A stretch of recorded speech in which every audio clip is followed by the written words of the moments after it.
What's up, guys? Welcome back to the TCG Scrubs podcast. I am Oscar, and with the usual dudes, we have Colin over here. I think I'm doing it right. And Joey over there.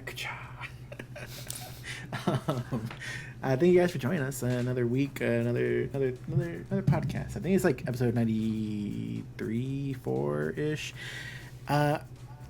Which I had some ideas. Like, I know we want to do like something cool for the episode 100. Should be near Christmas-ish time, as long as we don't miss any or however that plays out. So I was thinking like a kind of like AMA type of thing, like ask us anything. So I'm gonna start advertising that now. You guys want to ask literally anything, I guess. I mean, not anything, but no, anything. Well, yeah, you can ask anything, but you want to ask Joey a really personal question. Just ask him a personal question, and he will answer. But I will not answer. You guys can comment below. You can tweet at us. You can send us a message on Facebook. Comment on our posts, just saying, "Hey, for the AMA." That's appropriate name for it, right? AMA. It's just us. Yeah. We promise let we'll actually answer your questions. Yeah. Let's see some targets to like Joey and Colin here. Let's really give them a hard time. Yeah. But as usual, guys, if you want to help support the channel, everything we do here, you can visit two different things in the links in the description below. You can check out Happy Little Hug Factory. We can pre-order the next set coming up for this Alice Origins one. They have some boxes left. I think it was still at 70 and 130 for the starter decks each. I haven't checked it since we did last week's podcast, or spoilers. But I would check it right now. But definitely visit the link in the description below, because clicking that link and purchasing through it definitely helps support the channel and everything we do here. And you can pick some awesome product. I know that you guys have been following spoilers, and usually right around now when you're into spoilers, everything starts to take off for purchases. And I think we have 2 weeks out and then release. So you can start seeing those within that week of release, shipping out to you. I know some people got them like a day after release date. Some of them got them like a couple days after that. But definitely check it out. Did you get those numbers? And definitely, because also based on the wording for the booster box, I assume this is the same for the star deck. So if they do reprint the star decks, I'd say there's a chance they won't come with the promo Ghost in the Show card. So if you're excited about that, you definitely want to get in on that. Also, we have it confirmed from the French group on Twitter that the starter decks come with one full art of every card. Every card in there is going to come as a playset. So your main deck cards are 4-ofs, your strangers are going to be 2-ofs, your special magic stones are 4-ofs. I think it's just one basic stone, which is not a huge deal. We should have plenty of those. But one of every card looks to be foil. We've only seen main deck cards to be that way, so I'm not sure if it applies to strangers and special magic stones, but I'm sure we'll find out soon. The booster box, they're only down to 54 in stock, so they're burning through those pretty quick now as we get closer to the date. Yeah, so if you want to guarantee, 2 days ago, and it went from 70 to 54. Yeah. So if you want to guarantee that product, make sure you get it through there. If it's similar to last print run, this is one of the ways. Purchasing through Happy Little Hug Factory is one of the ways to guarantee your product. But I feel like there's something else. Oh, as a side note, someone I commented on the news, and so because we were talking about how the Ghost Show promo comes with the star decks. Apparently, at least according to him, I haven't double checked on this, but he said that Taiwan won't have the promo card. It looks like. I haven't verified that, but if that's the case, I'd assume it's due to like licensing maybe of the property, some sort of weird regional thing. Sense. But let us know if that's true or not, or if there's any other countries like that. I'd be curious. But yeah. Also to patreon.com/TCG Scrubs. You can just help support us directly. We attempt to always keep up with the content over there, from patron podcasts to gameplays, deck profiles, and things like that. What else is there on that? Just speculation. It's general advice, like talking. Just direct and releasing videos early. I'll do sometimes on there if there's enough a space there. Like I said, that's where I recently gave my theory on what's going on with Force of Will and their sort of roadmap for their product, which I think was further confirmed by the Ghost in the Shell announcement. But yeah, and the most recent one we're experimenting with was doing our mini podcast over us playing video games such as TFT on League of Legends and stuff like that, or Earth Mode is what we did last week. So if you're a patron or if you're curious about that, let us know what you guys think of it. Maybe we'll make one of those public for everyone at some point. Yeah, and I know you streamed the other day, but we're trying to also push the fact that we're going to be streaming on our other Twitch channel, it's Scrubs Games. You guys can check it out. Different things from League of Legends that Colin's doing, TFT, Legends of Runeterra. I guess it's all kind of just Riot-based games, but yeah. Well, it is now, but yeah. Yeah. But it'll be a bunch of stuff. Yeah. So you can check it out. Maybe Joe stream some Magic: The Gathering, or, Magic Arena, I should say. Depends. How good Legends of Runeterra is. So moving on from there, like we have the new set dropping soon. So it's kind of had a note here to say pump for pre-release. I know we'll have a pre-release that we're going to. I think everybody around the world, I saw Svetlana had her post. I hadn't seen one of those in a while. Where it's just like, 30, 20 something boxes just lined up on the wall, which looks pretty crazy. Yeah. And it comes with the playmat, right? And then the promo, which is the Catechus. Something like that, yeah. This guy does the news. I'm looking to him for the answers. He's like, oh. There's been a lot of news happening, man. Yeah. I can check if you want. Well, definitely don't look to me, Oscar, because I get my news from you guys. And if you guys like conveniently leave stuff out or you just don't mention it, I'm like, wait, what? Are you going to pre-release this go round? Probably not. When is it? Next weekend, the 15th. Yeah. The weekend of the 15th, which I believe for you, if you go to Core TCG, that's on a Sunday. I think they still do it on. The promo is Catechus, and it comes with the playmat, which is the 3 rulers that come in the set, just their art with the little line in between them. Yeah. So given we haven't seen, and so we're not going to assume that we haven't seen any draft rulers. What's the kind of go-to that people are going to be looking to for the ruler? Are we going to be going back to just whatever ruler you want to play that's going to be released in the set? So Faria, Melgus, or Lenneth, or how is that? How do you think that, what are we going to do? And what I'm sure we'll kind of follow from there. Go ahead, Jay. So is it confirmed that there's no it's not rulers? confirmed. No. Okay. As of recording this, it's Thursday night, the 7th of November. We have not had that confirmed, so we don't know. I think it's confirmed it's not in the booster box. Yeah, because we've seen some people who have taken pictures with it opened up, and you see the pack with the Lenneth in it, but you don't see it's a thick pack that contains, anything else. Right. And I did see, I showed Colin, one of the Italian pages is doing a stream in the morning, Friday morning, 7:30 a.m. of actually opening a booster box. I guess it's a further confirmation of that. But there's nobody cares about breaking Street 8 or anything. Yeah. Well, because I was just thinking, if it's anything like last set, there'll probably be, maybe you'll get 3 rulers, maybe you'll get, more or less. I'm not really sure. They'll probably have, a stranger deck clause with it. So, it'll be, Stranger 6, Stranger 4, and, Stranger 8, let's say. And then they'll have, the Limited 1, Limited 2, Limited 3. But you kind of have to have a way to draw strangers, so I don't know how exactly they would go about doing, Yeah. So you think there will be draft rulers? I think there is if there are draft rulers, that's what they'll be templated around. But and there's a clear reason and way to do draft rulers. With the stranger deck and stuff, it's kind of the exact same formatting as the previous set, so it would make sense to do it. But who knows? They might not have been able to get those out in time, or maybe they didn't design any draft rulers around it. Yeah, it would be not designed. I think it's a pretty fair assumption to say there's not going to be any draft rulers going into it.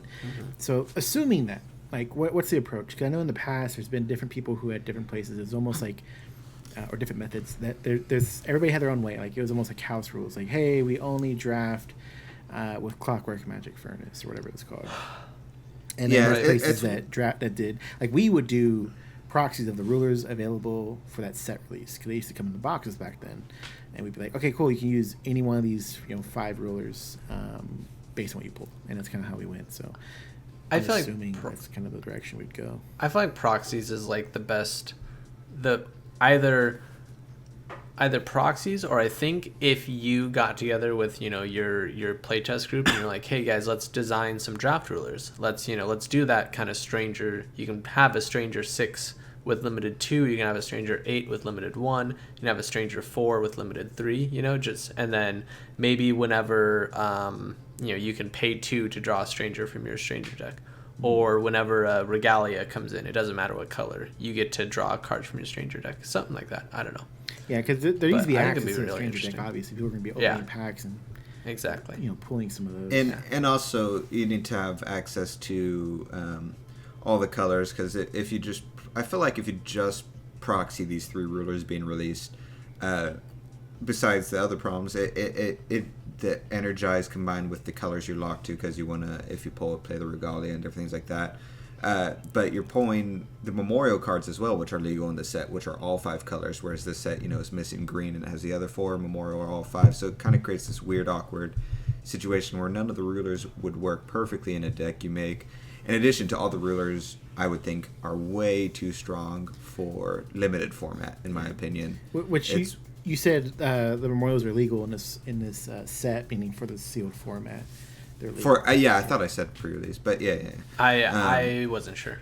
I heard legal, and then I was kind of like, wait, did he mean illegal? And he just like stumbled over it. I was just wanting to clarify. And I was kind of like, are they like, because that would suck to pull the memorial cards and not be able to play them either. Yeah. But so this kind of all wraps into the next part of this, is the meta going into the pre-release. Like, is there any reason to not really run Lenneth? Like, because you're gonna pull her stone possibly, because that's the only stone available in the set is hers. So you have that color fixing option already. That's why I think running proxies or running the rulers themselves that are in the set is not good. And it's something we've seen in the past. Like, yes, in the past we ran the actual rulers from the set and stuff like that, but it very rarely worked out well, just because how limited format works. The power level of the rulers never matches that, which is why we proxy Clockwork Furnace most of the time, because that was the best route to go. And that's why so many people love the new draft rulers, is because it brought a really perfect balance to everything. What I've seen a lot of people doing is creating their own custom draft rulers online, and so they're uploading the images so people can download and print them and stuff like that. So that might be a good route to go, to see what people posted for those images, or doing some sort of version of that. Like, even if you have just write down on a whiteboard, like, hey everyone, so just take a piece of paper and write 1, 2, or 3, and you'll be one of these rulers if you don't have access to printing and stuff like that. And you do like what Joey said, you do generic either stranger 4 or 5 or 4, 6, or 8 with limited 3, 2, or 1, and they flip over, and it just has you can break down the rulers that were in the set down to their essence of generic effects and neuter down the power levels pretty easily, I think. So it is kind of silly that as I'm talking about this, I'm like, geez, this sounds like a lot of effort. I guess we could just proxy the rulers, even if I figure that's terrible pre-release. What we're doing, because at least who's going to create those rulers that you guys are talking about, like the 4, 5, and 6? You and I can we have access to printers, so we can just print the ones that people created in the Force Will Global group. So, our pre-release, I think, will be fine, because other people have already done all the work. But that's also if everybody agrees upon it, right? Like, we can go to our locals and everybody's like, oh, we want to do the ones in the set. Like, I'm going to do Lenneth. So. I'll contest that hardcore. I want to have fun in my pre-release. Yeah, but I think it ends up being 5 against 1 or 4 against 2, so it's like... I'll still fight it. As people, I don't know if we mentioned, but this is going to be the very last pre-release at our locals. Our locals has completely stopped with Force of Will. Mm-hmm. But I'd rather not... this issue has come up before, and I don't... people get excited about stuff, and I want to play with the new rulers because it's a new set, without realizing it's just going to be, who got the better cards to go with the ruler. Okay, they just win by default, rather than building a cool deck and all the rulers are generic, so it doesn't matter, and you don't have to worry about this weird synergy going on and stuff like that. Yeah. I just think that no matter what we use, I think kind of meta-wise going into this pre-release, that since it's 1 memorial card per pack, so that's going to be 6 max, it's going to be everybody running red-white decks just everywhere, because that's the primary colors of this set. So, yeah. Yeah, I was going to ask. So the red black stone was that reprinted in the starter decks? Like, Yeah. do we know all the starter Red, deck black, cards? and white, blue are in the starter decks. So they're in the starter decks, but they're obviously not limited legal or sealed legal. Right, because you're opening packs and they're not in the set. Yeah. Huh. Unless there's a surprise waiting for us in those packs when we open them. Nah, I doubt it. Uh-oh. So you said there were memorial cards were legal though, right? And there were memorial stones Instead of limited format. Yeah. Oh, that's a good point, Joey. What's that? That is Right. a good point. Dual stones are memorial stones. Yeah. And if they're legal, then you Oh, can yeah. pull dual stones that you can play. I mean, you have a so- But 6 shot the dual of hoping stones to are land on bad, one. right? Huh?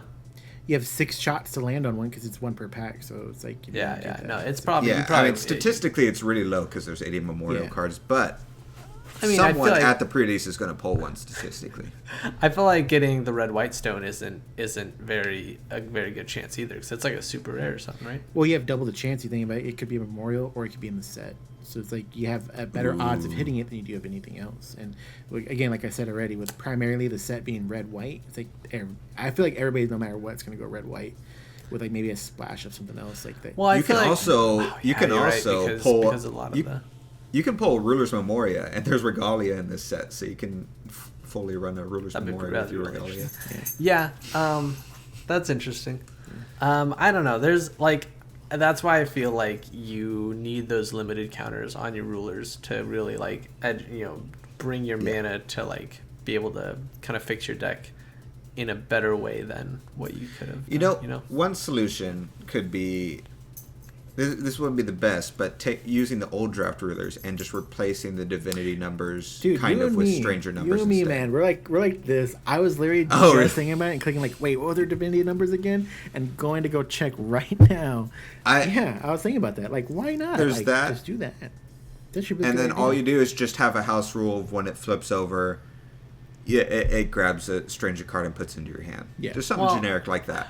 And, I think and that's- then you're golden. Pop. I feel like on their front ability, they should have like whenever you play a Regalia, draw a stranger card. No, like because that you already stuff. have. I Like, think So strangers are so strong. I think just drawing one stranger is fine for the whole no, game. because then what if I draft cool strangers? Why would you ever make a stranger deck? Why would you ever pick because look, why would you ever pick the ruler that with a stranger deck of 8 if you're only ever gonna draw one stranger your entire game? Are there's no other cards that pull strangers? No, in this I set? don't think so. That's right? what I can think of. I would have to look Yeah. at them again. It's you go through them week by week. You have but- to have a relatively easier way to draw. Like you either have to have like a 3-cost ability that you just draw a stranger card from your deck, or you need like anytime a Regalia comes in, you draw a stranger card. Even then, like a stranger deck I'd still pick a stranger deck of 6 because there's no reason to pick the stranger 8 guy. You'd never ever draw any strangers. I'm counting so far 1, Yeah, I pulled it up. 2, There's 4 cards that do it. 3, There are? Okay. 4. Colin's like, wait a minute. And he's Well, Which one? yeah, Release. there's kind of okay. So it's a little out there. Well, first of all, Colin, what are you counting? Same. No, I'm counting 4 as well. Yeah, no, I just typed in the word. So you have Ouroboros, who you pay the white and red to do the switching thing, right? Where yeah. you put him to the stranger deck and grab something Yeah. else, which could be Ouroboros. Yeah. And then the ones that are expensive are the 2 sword arts for Dark Fire, which is the Melgus one, and Holy Nova, which are the ones that, if you awaken the white one, you choose a card at random from the stranger deck and put it into the field. And Dark Fire, sorry, I'm just trying to read on the fly. Yeah, if it was also awaken, and they both have the 4-cost awakening. And then last one would be the Twin Adder's Spiral, which is the deal 600 damage. If this card is awakened, which its awakening is 1, so it's a 3-cost. The cheapest one is that Spiral. Okay. Yeah. So it's Interesting. something because strangers should not be. If you can in limited format, you want to avoid ways to play them early game because they're very, very, very strong. How So I many think having those strangers- high cost cards. By the way, How many these- strangers 3 of these would are you SRs, one draft? of them's an R. Like, let's say you get, your 6 packs. Would you even get like 8 strangers or 6 strangers? Depends. It's so wonky. No, you couldn't physically get 8. Well, wait. Yeah, I guess there's technically a way, but statistically, you're not going to get 8 probably. Yeah. Okay, so the rulers would have to be tweaked. Like, you'd have to, I don't know. Yeah, it'd be super. Yeah, this is going to be very interesting because even like we're talking about it, and there might be some solutions like we had mentioned and stuff like that. But you got to keep in mind the vast majority of people aren't even aware that there's not going to be draft rulers, and they're going to go sit down at the pre-release and be like, "Wait, how is this going to happen? Like, how are we even physically going to play if there are no draft rulers?" And that's my concern. Like, I think at the end of the day, like, I really dislike that there's not rulers, mainly because I really like the draft rulers from this past cluster. But we can work around it, mainly because the community made some really good cards from what I read real quick of them. But yeah, the large vast majority of the community isn't even aware that this is about to be a thing when they go to pre-release, which will suck. Unless we're super surprised. We could be surprised and open the pre-release kit, and there's like 30 draft rulers sitting there, which would be super cool. I don't think having 30 draft rulers would be that cool. But it would never be 30. It's always been like I will say 4, 5, or 6, something like that. you could just have one draft ruler, and it just has Stranger 6, Limited 2, and then that's basically it. And like, well, yeah, that's what people are going into that design. Yeah, you don't need like the whole Stranger 4 and Limited like the past, the Divinity rulers, draft rulers did. You can just have a generic Stranger ruler. But yeah, it's a little disappointing. I feel like proxying the rulers isn't as good of a choice as like drafting your own, pretend ruler who gets to do, it's kind of balanced. Yeah. This question, again, I'll be honest with you, worked out way better for a conversation than I realized it was going to work out. I was like, wrote it down as a possible. Like, I have 20 more questions on this sheet. Oh my goodness. But I don't know. It's definitely something like, I guess I didn't really give it much thought. It's just something I was like, what's the meta going? Like, what do you think is going to happen? Yeah. And it's like, wow, we really need to think this out. We really need to, reach with your locals and gain, an agreement on how everybody's going to approach it. And that's something you guys, if you, hopefully you're listening to this when it releases, can think about it, over the next week and discuss it with y'all's locals, what you want to do. And I guess we'll have to still discuss that further after we're done here as to what we're doing. I like the idea of the ones that people have created. That sounds great. I just want to make sure everybody else is on board with that too. I was pulling it up real quick. So one of the ones they created, which also had apparently someone had commented, this is like art from let me get his name actually because I really like this art. Is from a guy. Antonio Manzanito. So he made this super cool looking dragon, but the front side basically is you begin with a stranger deck of up to 5 stranger resonators. He has a judgment of 4 void, and at the beginning of the game, if you have no cards in your stranger deck, put 3 limited counters on this card. Otherwise, put 2 limit counters on this card, which I thought was a good idea. Yeah, that's pretty solid. And then the J Ruler side is a 10/10. Yeah. It has a God's Art of 2. Choose a card from your stranger deck at random and put it into your hand, and then that's it. So that was one of them. I mean, like that one just because I thought it looked super good. I'll try and find the other one here if you guys want to keep talking. But I think we'll probably print both of the ones that community had put out and just have people choose if they're of similar power levels. Yep. Sounds great. I found it. I think Joe and me are this the same side. You began the strange deck up to 5, same theme for void. Wait, is this the same theme? Yeah, it's the exact same theme. So the other one's just way cooler. It sounds cool either way. I was kind of digging it, especially the front side. So the side I heard the best. Yeah. But so we'll probably just download that. Yeah, and again, like we'll check with locals and all that, and I guess encourage you guys to check it out too. Well, I have Colin send it to me. I'll tweet it out and I guess post it in our Discord just so that if you guys want it too and you're not on Facebook or anything like that, which I know some of y'all are out there like that, you can hopefully find it somehow and be on our main TCG. And if you're the guy who made this card or the art or whatever, tweet it out so we can just retweet you. That way people knew who made it originally. And you can at us and then I'll just heart that and retweet it. But see, going next from topic. yeah, going Now from that we next. talked about that for half the podcast. It kind of jumps from here too. So the next one was like, with the I guess New Frontiers of where it's at now. I think is what I meant for this. Before rotation, right? Before this new set comes out. I feel like I asked you guys some time ago what this card would be. I want to know what that card is now.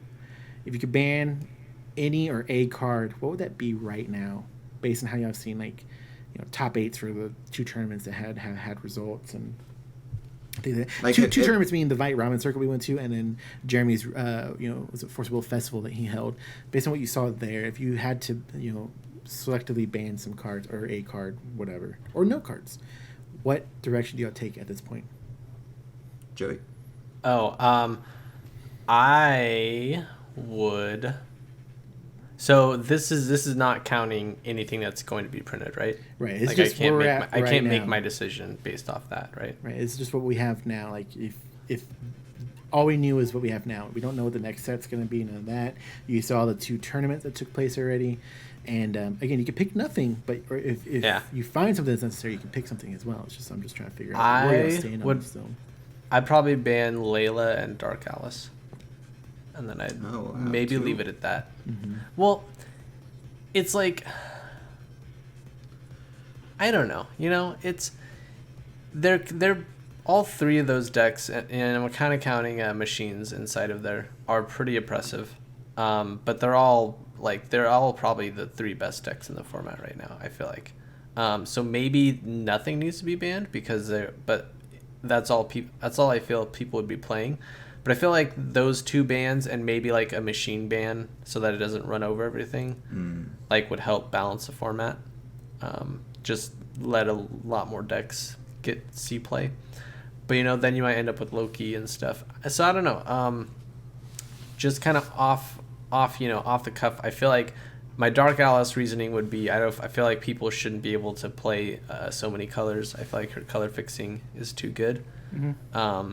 And then for the altar ban, I feel like I would probably go altar over Layla because I feel like altar is the main problem and Layla is a much more manageable problem.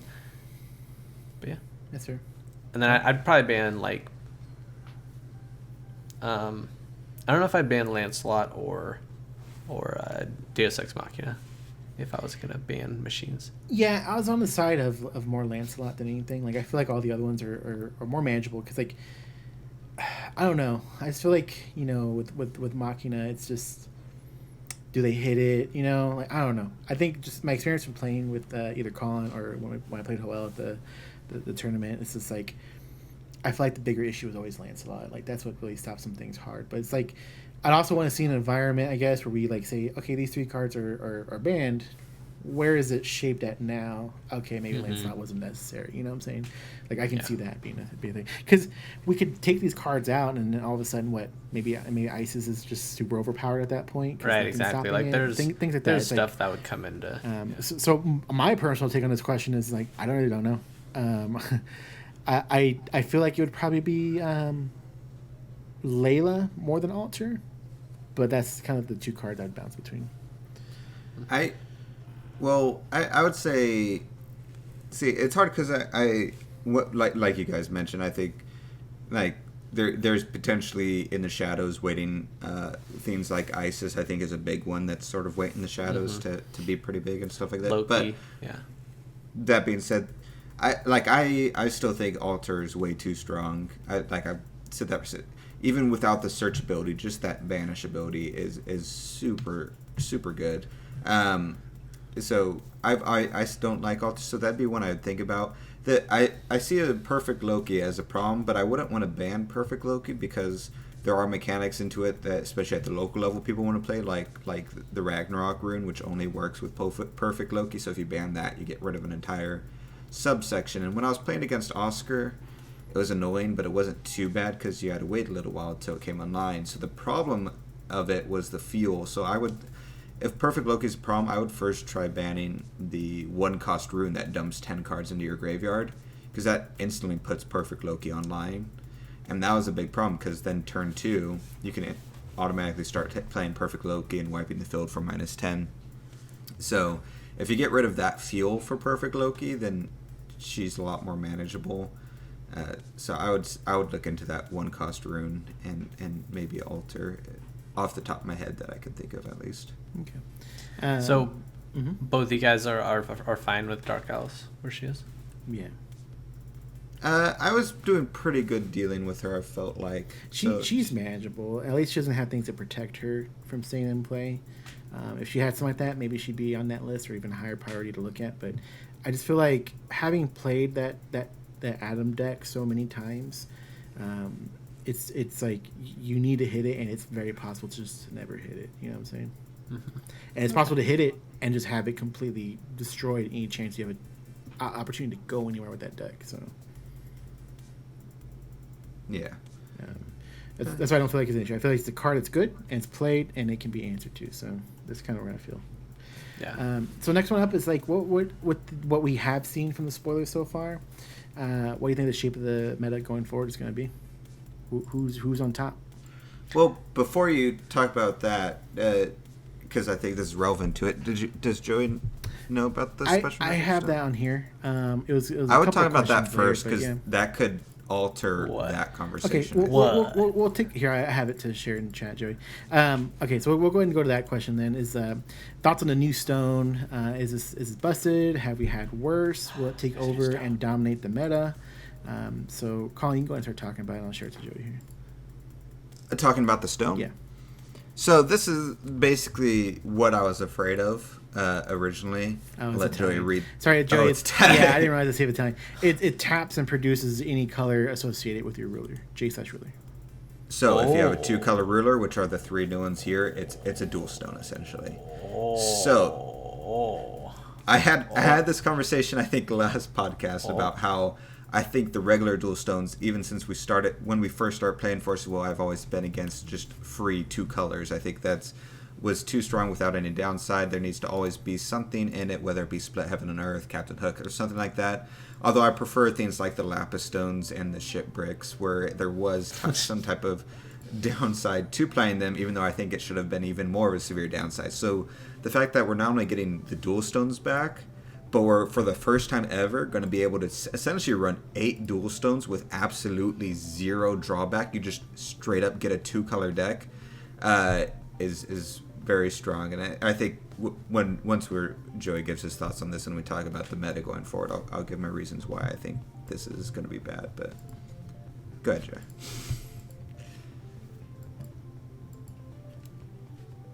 There you go. There's your English, Joey. In case you didn't believe us when Oscar said that. No, I definitely did. Those are all. I just wanted to see the proper wording. Yeah, those are like the shared, like the actual symbol on it, right?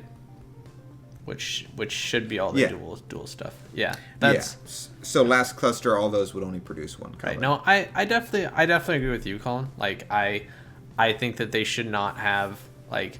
You liked the restrictiveness of the stones themselves instead of stuff that blocks the stones. I think that's ridiculous that you can be expected to get eight sources of will that will completely fix at least 90% of your deck. You could even go like there's just a bunch of combination of these where you go 3 colors easily. This is open to every single ruler, which of the new rulers. Yeah. Yeah. Which looking back, there's not a ton that it can abuse this either. Like in Wander, it's like you have the BFA rulers, which are every color, and then you had some select rulers during Lapis Cluster, which are dual colors. Which is going to be great for epic stories. Mm-hmm. Yeah, like this is definitely a stone for standard right now. Mm-hmm. Now that they're printing dual color rulers. But that's kind of the point. Like this is it's just like it's letting you freely play dual colors for like it's like at what point 3 colors online really easily too. At what point is it just superfluous to have 2 different colors on a resonator to play it when you have this type of consistency? You know what I'm saying? Yeah. This makes printing printing dual color resonators. Like there's no there's no subtlety or there's no like downside to their mana cost. Like there's a lot of like Magic cards where it's like it's a red black, or it's, you know, green white, or green white blue. You know, it's like a 3-color stone, and like people usually expect those to come down turn 4 or 5. This, you know, you don't even get that with this card, because there's 8 cards, 8 stones you can pull that, you know, you have an 80% chance of having access to both your colors. You have almost 100% chance if you just run, you know, a white stone, a black stone, and then all these. Now you have, you know, sure, maybe you'll start your game with the stone you don't want, but then you'll have all your access anyways next turn. It's ridiculous. Yeah, so by turn 2, you're 100% essentially. Yeah. Which is what we used to do anyways. It'll get even worse because we used to do it, but we're like chunking away life while doing it. Yeah, like people will run, you know, 3 black red, 3 white red, and then 4 of these, and you'll have like access to most of your colors 90, like a good 70% of the time or something crazy. So you think this stone will be essentially meta defining in a negative way? Easily. Negative or negative or positive way? I think negative. Like I said, I'm with Colin, where if they reprinted dual color stuff, I wanted restrictive dual color stuff, not you know, you get to play dual colors now. Like you're all the decks are going to have at least 2 colors. I mean, you know, all the decks that are supported. So all the red white, you know, all the red white decks, all the black red decks, and all the white blue decks are all going to run 4 of their stone, 4 of these, and then you're going to get, you know, all your stones. So like some maybe special Magic Stone hate is necessary, like Captain Hook or Split At Heaven this and Earth? point, yeah. At this point, yeah. Like they already messed up printing the well. So you either need that, or you just need to accept that this is going to be a really high-powered set with people getting to play dual-color decks, and maybe even tricolor decks, or, you know. But yeah. And Colin, like I know there were some people in the group when this was shown who, you know, argued against you that this was very strong. What were those counter arguments that this wasn't like as busted as you were portraying it to be? Do you remember? Oh, the only one I remember was that it still won't make these decks with their strangers stronger than the previous decks with their rune decks, which I disagree with. I think this is what instantly puts these new rulers at least on par with the rune decks, because the rune decks might have spells that counter and stuff like that, but you have access to your strangers, which are really strong, and this adds something that's way stronger than any spell, which is consistency. Consistency is like the strongest thing you can have in a card game that's RNG based, and so having that consistency and being able to consistently play multiple multiple chants and resonators and multiple multicolor chants and resonators and stuff like that is going to be I think what defines these rulers as potentially out of the gate, maybe not as strong, but very close to it. Considering that this is releasing in the smallest set in the history of the game, and I think with something like this, it automatically puts these rulers close to rune decks, gives you a preview of what will happen as soon as the second set comes out. As soon as the second comes out, then I don't think there's any way the rune decks can really keep up with this level of consistency. But I mean, I could be wrong about that, because, you know, obviously if the rune chants are still popular, then having Hanzo's Masked Rune is still going to be very important. But if you run a deck that's completely, or a lot of new cards, and you don't run any runes, then you completely just basically shut out things like Hanzo and other decks. The other argument too is that you know, the old decks are going to get more consistent also, at least, you know, the ones that have the dual color stones available for them, like Isis. Like those decks will get more consistent as well. It's just these ones will be, you know, twice as consistent because they have 8 stones. But if Isis gets more consistent, but I mean, I still don't really agree with, like, just because I feel like we're already seeing, like, I'm personally already seeing.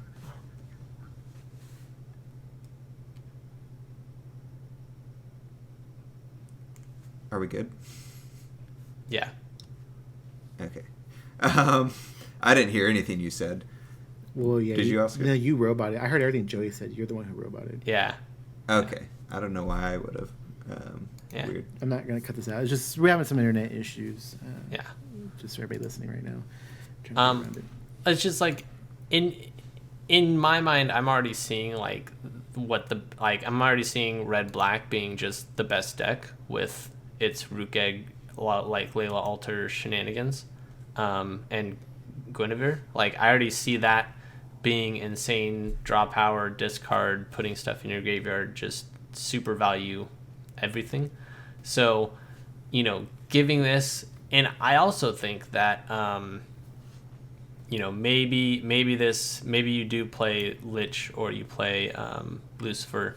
I actually think Melgus is one of the best rulers among all these three. So I feel like even a Melgus deck is going to be like really, really amazing.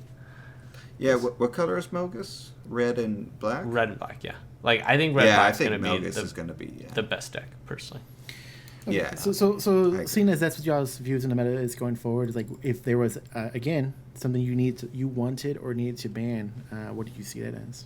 Oh. Now that we see these cards going forward, assuming you guys are correct with what's strong and what's not, like something from the new set we think might preemptively general. So because it could be this because this is in the new set, this thing that came out, I don't know, in set 2 of Valhalla, all of a sudden that's really strong, and you're like, I think that should be banned because then it helps balancing. It could be anything. It doesn't have to be in the new set. It's just not. Now we incorporate the new set. We rotate the old cards out. What if anything, do you feel needs to actually get the chopping block?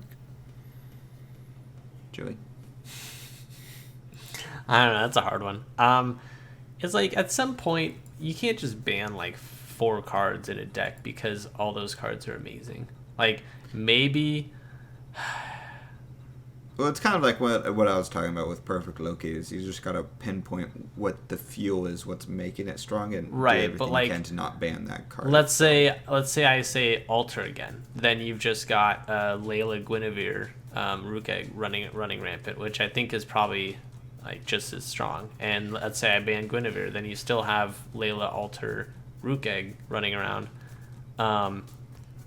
Like if I'm thinking red black is the best deck, then I don't know. It's like I feel like it needs like a double ban of Layla and Guinevere are probably safe bets, or like it's like I feel like or Alter and Guinevere. I would have said Alter Guinevere. I think Alter and Guinevere is probably the better one because you need stuff like having the sack outlets, which are Layla and Rook Egg, are probably fine without having the stuff that actually sacks them if those are banned. So I don't know. I don't even know if that's going to be like the best deck, but those are my feelings. Like I think those are going to be the strongest cards. I'd agree. I think sack outlets are super strong, and people always, each time a sack outlet comes out, people underestimate how strong sack outlets actually are, and they're really, really good, especially in Force of Will with how some of the mechanics and stuff work. And especially when said sack outlets like Guinevere and Alter have added benefits on top of that. And so, I think it's pretty easy to tell that those will be like 2 big problem childs, especially with Rook Egg in the mix. So let's take an assumption here. Let's just say, like Joey said, you hit Alter and then Layla and everybody else is an issue. You hit Guinevere and everybody with this issue with Alter and all that. So say like nothing was hit in that situation.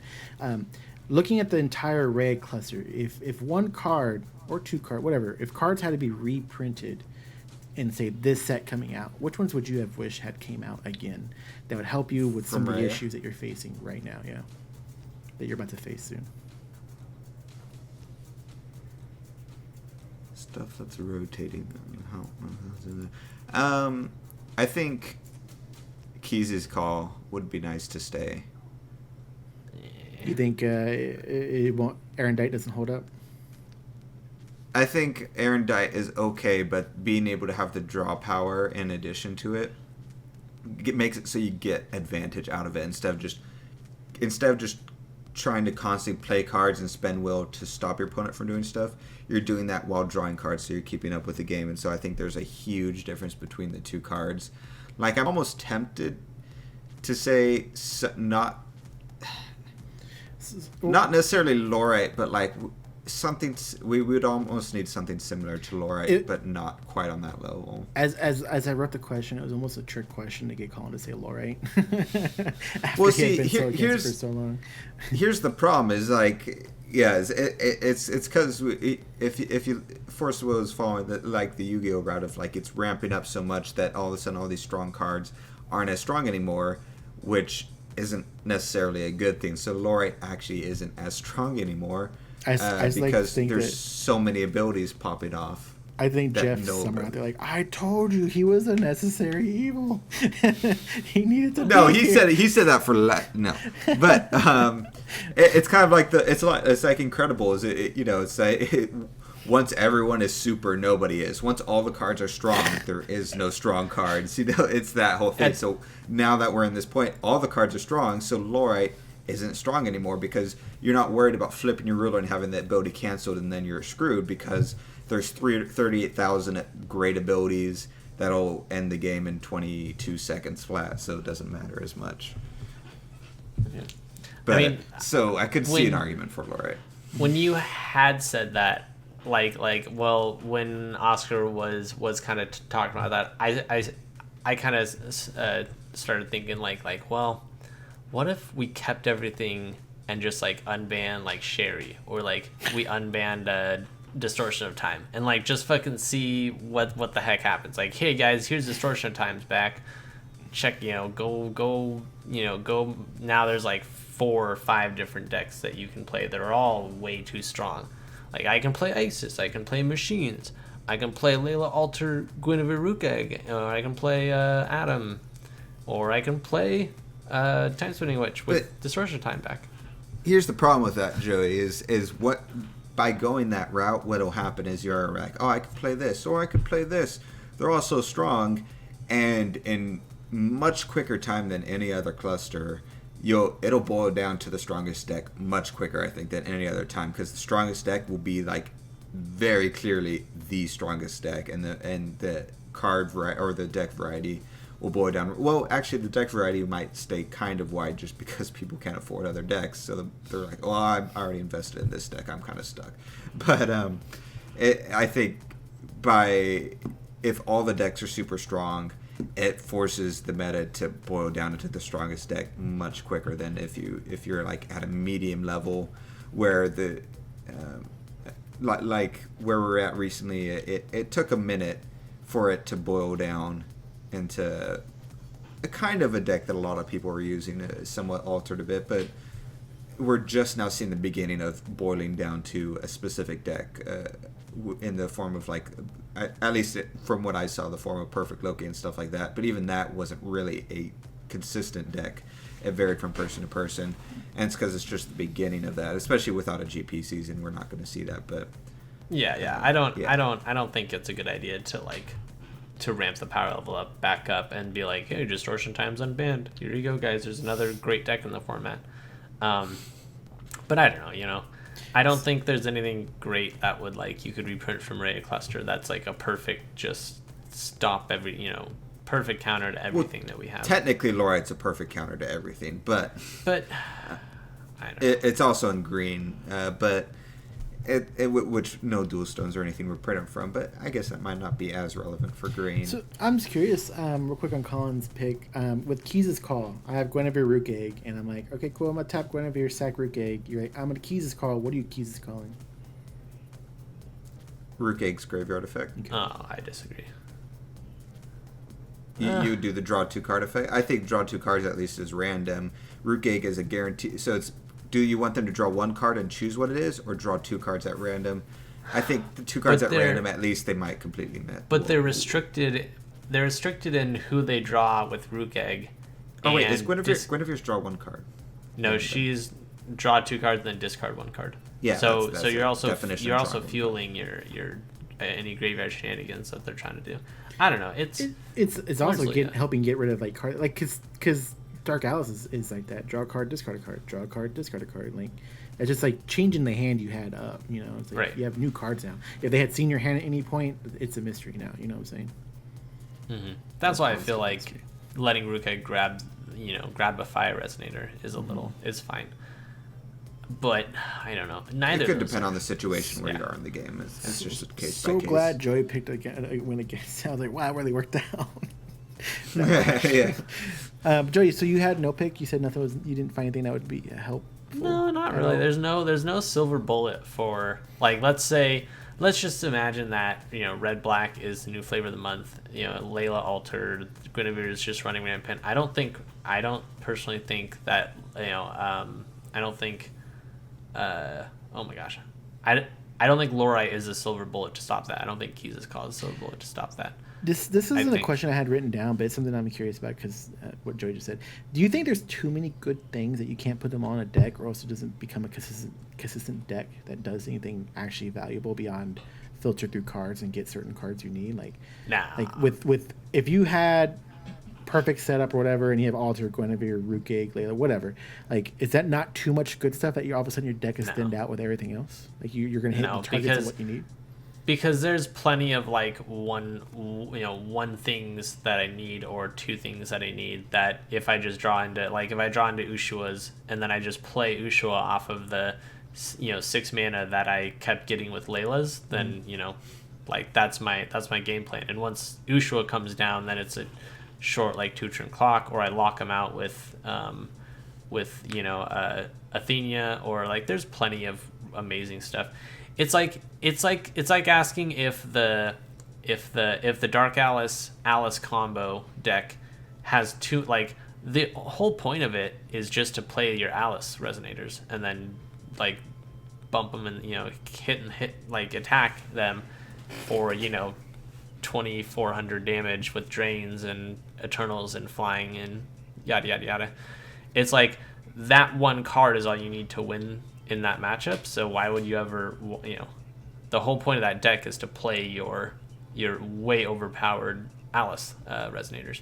Same thing would be in this deck. Like, you're just gaining card advantage, you're drawing, you're dealing with whatever threats they have with your, because it's like if I draw 10 cards and then like my cards are just more valuable when I play them versus your cards. Like, you'll have removal, you'll have stuff, and you'll draw cards, get card advantage, you'll ramp up, get stone advantage, and then eventually you'll just win because you have too much stuff. And you'll play whatever, OP resonators you put in that deck, which in my opinion it could be Ushua, it could be your Athenias, it could be any number of things. Especially with Alter. Like, yeah, there's a bunch of, like, I don't think there's a point where that Layla Alter Guinevere Rookeg combo gets to where you're like, oh no, I can't draw all the good stuff, that I'm drawing too many good stuff. It's like, no, you just draw a bunch of good stuff. Okay, I was curious. Like, I would honestly be curious, kind of the TCG's guys listen to this, and if you haven't checked out their podcast, definitely listen to it. I'd want to know what their opinion is on a lot of the things that you guys said, like, because they often will probably know the meta a lot stronger than we do. Yeah, I'd be interested on their take on some of those questions. So, Sam, if you're listening, maybe you can bring that up on your podcast. Not that I'm trying to control your podcast and what's on it. Have a segment where you're just answering all of Oscar's questions. Yeah, it'd be great. It'd be a great response. Like, hey guys, go check out their channel. They're gonna respond to y'all's guys' opinions and maybe prove y'all wrong and where they think you're wrong. I don't that's why I don't like giving my opinion, because it's like, oh, look at Joey's hot takes on the meta, and it's like, oh, he's completely wrong. Who would even play Guinevere and Rookeg together? And there's an important distinction as well, where at WLTCGs they'll answer these questions, or they'll think about this obviously on the more competitive level, where, like I always say in my head, I'm thinking more on like the medium or local level and stuff like that. So my head, as far as things like to ban or things that should be countered, and my worries on it is like how, like, if I'm sitting down, for example, like at the Viramen tournament, and I play down some cards and I get perfect Loki and my field is wiped, and it goes back to my turn, I play down cards, they pound down another one, same thing, they alter for another perfect Loki, they grab perfect Loki out of the graveyard to play it again, and I just never have a field and stuff like that. That makes it, if you're new to the game or you're just a casual player, that's not a fun time. If you're going to play against Isis, the new Isis deck, just by default you're not going to have a fun time probably. There's like so many different decks that by their mechanics lead to it just leads to like these things that aren't as enjoyable at the local level, I think. And so that's like one of the biggest problems with some of the things that we're seeing, I think. We were fine for a while with the different decks that were available. There wasn't really anything too toxic. And because you see that each time that something toxic comes out in the form of Sherry or Prisha or Reflect or Bahamut and stuff like that, you see it. It's not because it's dominating GPs and people are like watching the GPs and seeing the top 8 come out and be like, oh, the top 8 was all Reflect Refrain. Okay, I quit this game. They quit the game because they go to their locals and everyone there is playing Reflect Refrain and canceling everything they're playing and just auto winning without them able to interact and stuff. And that's what makes them not want to play. And so that's my fear is there's multiple decks that do something similar. So if you don't build one of these top tier decks and you're just building for fun and stuff like that, that there's just your games are gonna. We've seen this a little bit. There's going to be very short games because of how quick it is to kill some people. With like Oscar, when he played against most other people, the game he loses pretty quickly. When he played against that machine deck, this very quick game. When we play against when I play against your ISIS deck, those can go pretty quick because it's red, but. So yeah, that's sort of my thought process with some of this. I got you. So we'll go ahead and wrap it up here. I have one more question for you guys. Is we kind of discussed it a few seconds ago, but it's a different kind of wording on it. Is Worlds is not this weekend. I thought it was this weekend, being the weekend of the 10th, right? This weekend is the 9th. It's next weekend. Worlds is next weekend during the 15th. Which Yeah, actually that's why I thought you were crazy. Yeah, I was like, well, that doesn't sound right. I guess I misread somebody's response to something about Worlds, and I thought it was this weekend. So with that, Worlds is next weekend. Podcast next week. Who knows what that'll be about, and it'll be during Worlds. But what deck do you guys feel? I think we lost Colin. What deck do you guys feel is gonna win, and what country is piloting it? I think it's a Joey question. I think we may have lost Colin. He might just be having the internet issues. Yeah. Personally, I still say that Dark Alice Adam deck is still. I don't know. Machines might take it, but I still feel like that's the better deck. As far as okay. I think Colin's that It's catching up. Yeah. I'm gonna go Dark Alice wins with Machines in like second, or Machines getting top 8 also. But I'm gonna go with Dark Alice. A Dark Alice deck will win it, and what country is piloting it? Dark Alice. I have no idea. Come on, man, pick a country. It's fun. Pick a country. Canada's gonna win. I wasn't laughing like I didn't think it was There you go. I was just like, he picked Canada. There you go, Dylan. Are you happy to? All right, Colin. You heard the question, right? Yeah. I was trying to think. Well, I'll say first. I feel like there'll be, since there hasn't been a lot of big competitions, we haven't been able to really see what the competitive meta is like. So I think whatever deck wins, I feel like is going to surprise us. It's going to be where you'll be like, oh yeah, okay. Like, not necessarily surprise us, but it'll be something like ISIS or something like that. I'm going to keep talking, even though I think you guys can't hear me. But I think, as of right now, I think Machines have a chance to win it. I don't know if you heard that at all. Nope. Definitely a pretty hot take there, I would say.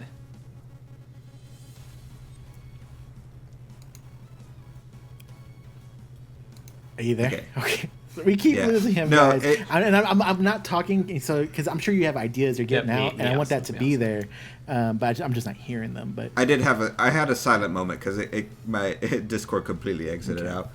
What's happening is my internet is completely disconnecting, reconnecting, so I don't know what's going on.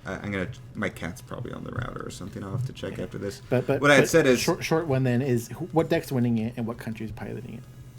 I know. That's what I was answering. I was saying, I think whatever win. I'll repeat. Should I repeat it? No, because it's going to be there. It's going to still be there. Okay. I just. just so you guys know, I said I think it'll surprise us at the end of the day. Yeah. I'm not repeating what I said. Holy crap! But You're extending this. You're the one extending this. I'm just waiting for him. Like, well, what I said was good. And we're like, wait, God, you tell us again. Whatever actually wins will surprise us. I don't think we'll be able to predict it. But that being said, I have my money on machines, some form of machines. I think that's there's so many win cons inside machines, and they're very strong, and have counters to so many things that are strong currently in the meta that they could. I think they could pull it off. What country? The country. Germany. German. Probably. I feel like there's more U.S. participants going, and I feel like the U.S. is more akin to or more cozied up with machines than other countries. So I'll say so for the U.S. Cool. I'm gonna say Hans of Machines. Could it be a callback to last year's Worlds? And I don't know if Lars got an invite, but I'm gonna say Germany. Germany will take it, and that's who win Worlds this year. And Nice. we have some more questions that I have here. We're going to go over them in the Patreon podcast because I think we're going to, like I said, we're going to wrap it up there. I'm going to contact Sam, and hopefully that I can say, guys, definitely go check out WTCG because they'll be, responding to some of the takes that these guys have. If not, this is super awkward. No, we don't want to do that. Sorry, And we're like, Sam. I'm sorry, Roderick. I'm sorry, Will. I didn't mean to put you on the spot like that. But check those guys out either way because I listen to them weekly as well. Every Monday they have the podcast release. And so thank you guys for being here with us, and we'll see y'all guys next time. That's cool. See you.